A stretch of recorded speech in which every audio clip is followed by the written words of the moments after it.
A Ucrânia aceita um cessar-fogo de 30 dias com a Rússia. Tudo sobre essas negociações que ocorreram na Arábia Saudita neste vídeo. E é claro que é um vídeo extremamente importante para conhecermos e também aprofundarmos os objetivos e tudo o que aconteceu nessa primeira etapa das negociações por parte unilateral, ou seja, Ucrânia. Depois, é claro, novamente, vai se repetir aquela reunião que aconteceu entre Estados Unidos e Rússia, que eu vejo como uma negociação ou uma discussão unilateral. Então, a princípio, essas negociações que aconteceram na Arábia Saudita tiveram bons frutos. E eu separei alguns tópicos importantes para debatermos nesse vídeo. Então é um vídeo extremamente importante, com grande conteúdo e riquíssimos detalhes relacionados com essas negociações na Arábia Saudita. Para vocês terem uma ideia, essas negociações entre Estados Unidos e Ucrânia resultaram em conversas muito aproximadas entre a delegação americana e ucraniana para se chegar a objetivos comuns e também chegar a garantias de segurança e concessões por parte da Ucrânia.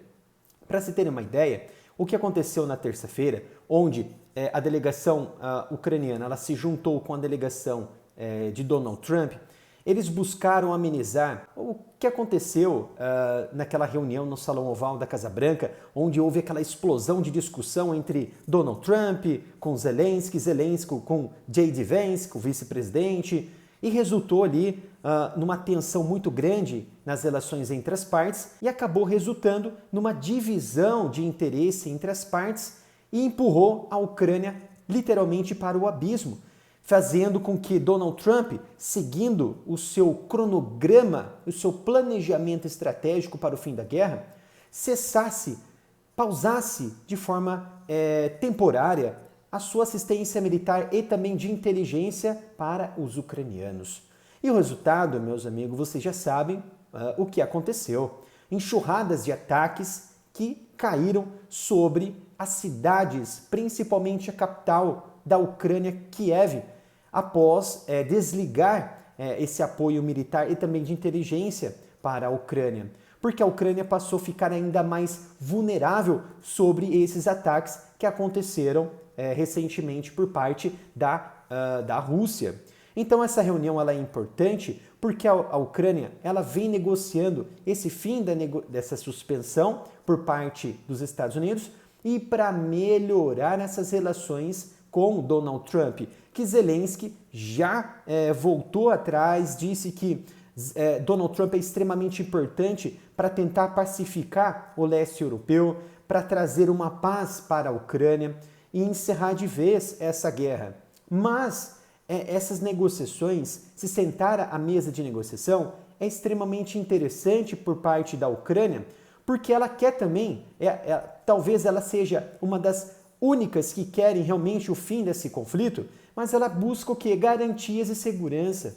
Não importa se você assina um papel dizendo em que ambas as partes vão encerrar esse conflito, sem ao menos ter uma garantia de que quem desobedecer, violar este acordo, que muito provavelmente, vou fazer aqui um julgamento muito antes de acontecer, é claro, a Rússia pode sim ser uma grande protagonista nesta violação, novamente, de um acordo de paz, de um acordo de cessar-fogo, como aconteceu nos acordos de Minsk, onde a Rússia, infelizmente, violou o acordo por diversas vezes, tá?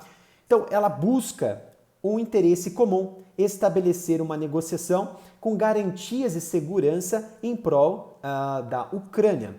Então, os objetivos gerais, que inclusive o próprio secretário de Estado americano, Marco Rubio, ele colocou antes dessas negociações começarem, ele disse para os jornalistas que é do interesse dos Estados Unidos saber mais detalhes sobre a posição de Kiev em relação à guerra na Ucrânia. O que a Ucrânia estaria disposta a negociar, a elaborar uma concessão para estabelecer uma negociação para se chegar a um objetivo comum, que é a paz e um cessar-fogo. A princípio, os Estados Unidos se comportaram como um ouvinte, ouvir o que a Ucrânia ela tem a dizer e o que ela deseja e o que ela pede. Em troca, os Estados Unidos junto ali com a Arábia Saudita, intermediaram essa ponte para se chegar a conclusões de que só é possível um cessar-fogo quando concessões, infelizmente, terão que ser feitas, terão que ser aceitas por ambas as partes. E quem vai perder de forma geral disso tudo, nessas brigas aí geopolíticas, diplomáticas? Não sabemos. Eu acredito que provavelmente será a Ucrânia. Mas antes de continuarmos esse vídeo, eu peço gentilmente para apoiar o meu trabalho aqui no YouTube. É muito importante a sua ajuda, o seu like nesse vídeo e também se inscrevendo nesse vídeo, porque infelizmente o YouTube restringiu a monetização do meu canal. Então é de extrema importância você se inscrever, ativar o sino de notificação. Você também pode visitar a minha loja de camisetas aqui do canal, que tem diversas camisetas com estampas incríveis através do site umapenca.com/área-militar. E também, se possível, você pode fazer um Pix para apoiar o meu trabalho diretamente através do Pix, canal-militaroff@gmail.com. É de extrema valia a sua ajuda para continuar o meu trabalho em trazer análise aqui para vocês. Então, o gabinete de Zelensky esteve presente nessa delegação com o seu representante maior, que é o Andriy Yermak. O Andriy Yermak, apesar de Zelensky estar ali na Arábia Saudita, ele não participou dessas negociações diretas, como um dos detalhes de que Donald Trump ele deixou bem claro que não queria a participação a princípio, tá, de Zelensky, porque ele queria conversar ali com os delegados responsáveis pela diplomacia da Ucrânia e também da diplomacia dos americanos. Então, Andriy Yermak, um chefe bem cauteloso, que não entra em polêmica, bem paciente, ele disse que sobre essas negociações em Jeddah, é muito importante que a Ucrânia ela tente retomar essas relações novamente com os Estados Unidos, após uma intriga ali, numa crise que aconteceu lá na Casa Branca, em que ele esteve presente nessa infeliz discussão que aconteceu no Salão Oval da Casa Branca, mas ele também disse que a Ucrânia ela também está disposta, muito, mas muito disposta, muito, mas muito aberta a conversas construtivas com os Estados Unidos. Não mencionou a Rússia, mas com os Estados Unidos, e disse que vai buscar garantias de segurança, não a curto prazo, mas a longo prazo, para estabelecer ali uma paz não provisória, mas permanente, e também uma proteção territorial para a Ucrânia.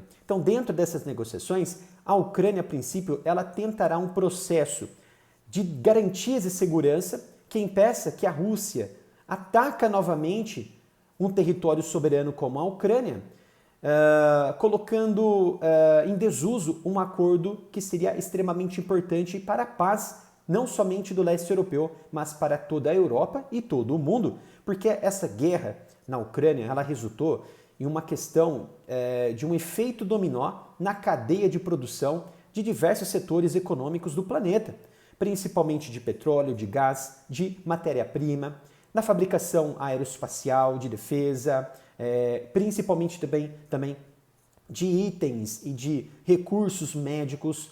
Então, o mundo não quer mais permanecer nesta bolha que a qualquer momento pode explodir em um crash econômico, em um crash militar, em uma terceira guerra mundial, e que seria muito ruim para toda a sociedade do planeta.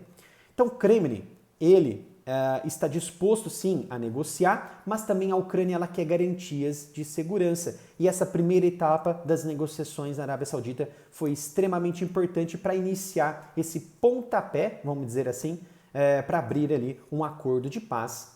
E enquanto houve esta negociação, começaram a surgir, na verdade um dia antes, começaram a surgir informações de que um grande enviado especial, uma grande autoridade de Donald Trump estaria em Moscou ou estaria viajando para Moscou para se encontrar com o presidente da Rússia, Vladimir Putin.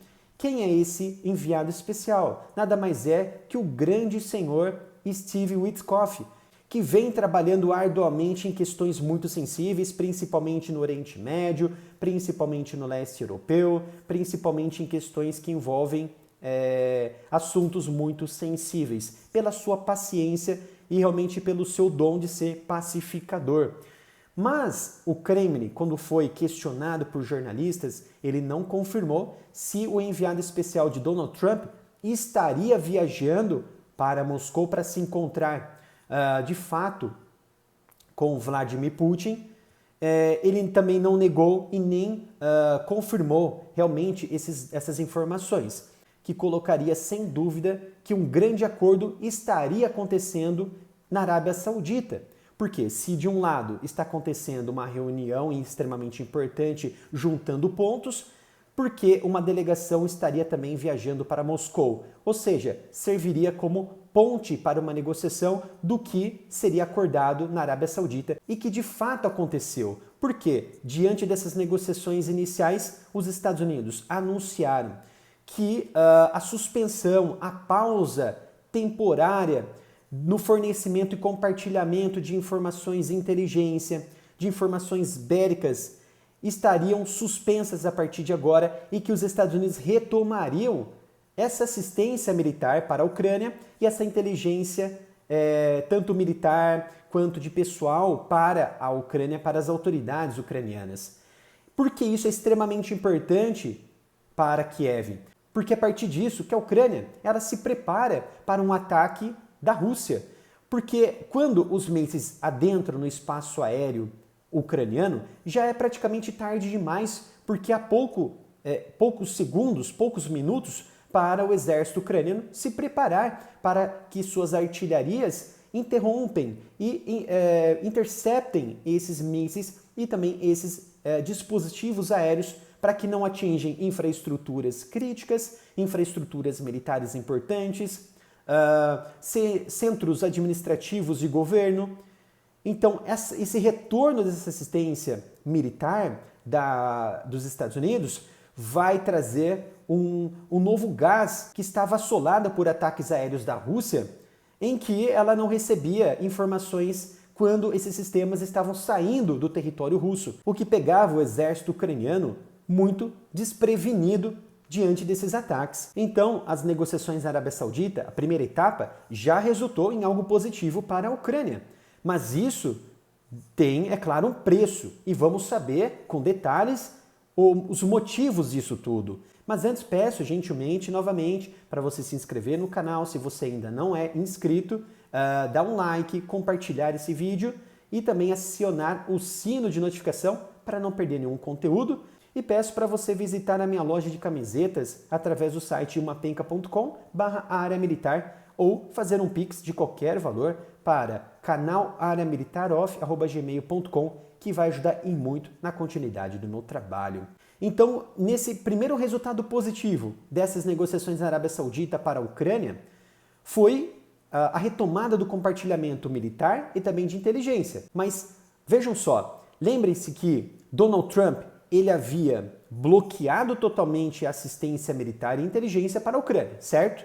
Que agora foi levantada e essa suspensão ela caiu por terra e vão retomar essas assistências novamente.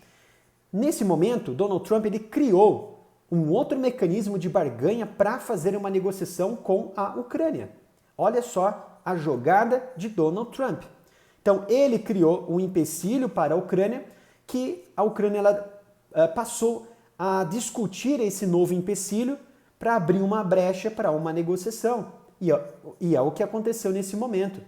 Por exemplo, as negociações na Arábia Saudita, ela resultou agora em um cessar-fogo provisório de 30 dias. Isso significa o quê? Que esse empecilho criado por Donald Trump ao paralisar essas negociações, ao paralisar assistência militar e de inteligência, ela criou um desespero para a Ucrânia, que não teve mais o que fazer a não ser aceitar que vamos iniciar um cessar-fogo então de 30 dias, mesmo que a Rússia ela se rearme, ela melhore suas condições, mas pelo menos vamos retomar ali a assistência militar dos Estados Unidos e também de inteligência. E vamos se preparar muito melhor do que temos hoje nessas condições de um ataque aéreo da Rússia, por exemplo. Então, essa barganha e esse empecilho criado por Donald Trump resultou no primeiro cessar-fogo provisório da guerra. Mas há uma condição. A Rússia precisa aceitar esse cessar-fogo. Infelizmente, essa negociação ela deve ser trabalhada agora com os russos. Mas aí que entra quem? O enviado especial de Donald Trump, que provavelmente já esteja ou vai se caminhar para Moscou para iniciar essa negociação direta e entregar documentos oficiais nas mãos de Vladimir Putin. Mas aí entra uma outra jogada inteligente de Donald Trump. Lembram-se que Donald Trump havia imposto uma nova sanção bancária e econômica para a Rússia dias atrás? Quando que isso aconteceu? Quando a Rússia lançou um ataque devastador contra as principais cidades da Ucrânia, principalmente Kiev, a capital administrativa, a capital econômica do país. Donald Trump fez o quê? Iniciou sanções pesadas contra a Rússia. Agora, Steve Witkoff, de Donald Trump, vai negociar, vai barganhar com Vladimir Putin em troca do fim dessas sanções bancárias e econômicas pelo cessar-fogo temporário de 30 dias, que essa primeira etapa a Ucrânia já aceitou e agora resta a etapa da Rússia aceitar essa nova condição e assim estabelecer a primeira etapa, o primeiro acordo de cessar-fogo de 30 dias nessa guerra que já dura 3 anos e com certeza será de grande valia para o estabelecimento de futuras negociações nesse período de 30 dias, que provavelmente pode chegar ali a um acordo definitivo para uma paz entre eles, para uma paz na guerra na Ucrânia.